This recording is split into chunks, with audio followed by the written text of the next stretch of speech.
Yeah. So busy. I'm really also on this kind of mission to help teachers with class planning. I found that it's something that really stresses graduates out, and it really attracts this, a lot of the time there's this really kind of perfectionist mindset around class planning. And I think in the first few years of teaching, it can just be one of the biggest causes of stress and anxiety, as well as filling classes up. And I wondered if you had a process or some advice around planning classes for teachers. Yeah, I can really relate to that, as I can always remember my first time having to teach a class to the public, and they were paying for the class, which made me even more stressed out. And it was yoga, so it's an hour and a half. And I remember teaching and then feeling like, okay, I'm going to start bringing them down for the closing sequence, and looking at the clock, and only 20 minutes had gone by. And, you know, you start to sweat and you're like, okay, just stay calm, you know.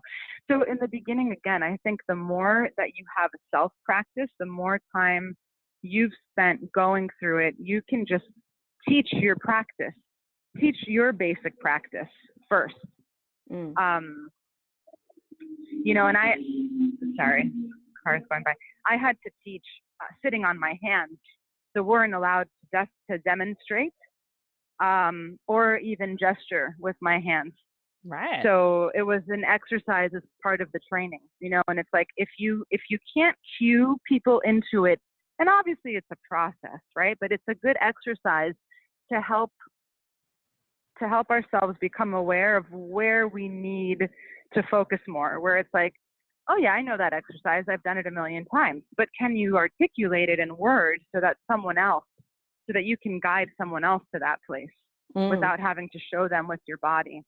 So I think practicing that, even if you're just doing it at home and you're not even teaching someone, but you have to verbally and record yourself. Nowadays, we've got all these devices we can record with, and then go back and listen to it.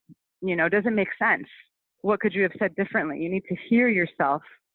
And I think it's good also to sit down and map out the class and have a formula for how you map out a class. So, you know, we tend to start in supine, lying on our back, integrate from the feet, work the way up, have some spine mobilization, you know, extension, some rotation, make sure it's balanced. Are you moving through different body positions, or are you staying in one plane the whole time? You know, and then maybe bring them up and finish in standing so that it's functional. They're ready to walk out of the studio. And that's a huge part of what we do at Polestar.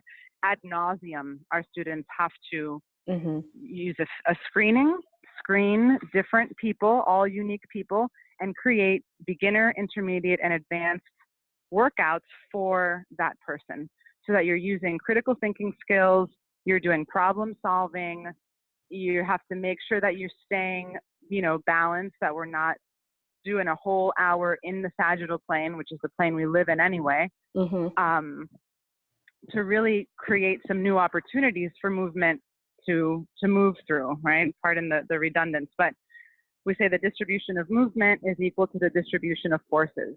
So the more segments that are mobile, the more opportunities for load and energy and movement there will pass through. So the more resilient you become, the more pliable you become when you've got more opportunities for movement in the body. And I think that's the beauty of the Pilates environment, is that we have the apparatus, which creates such a different relationship with gravity.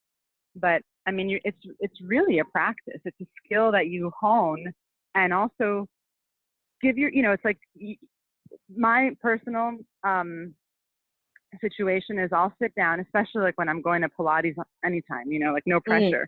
Yeah, let's talk about that. How do you plan that? Yeah.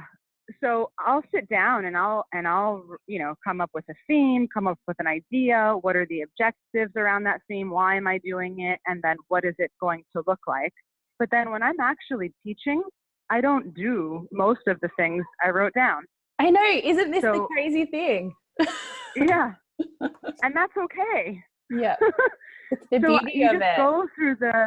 you just go through the experience of sitting there and thinking it out, but then for it to really be authentic, you just got to let it flow, you know? And obviously that's very easy to say. I'm 41 now. I started teaching movement at 18.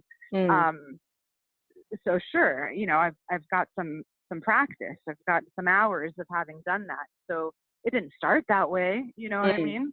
I'm taught some horrible classes.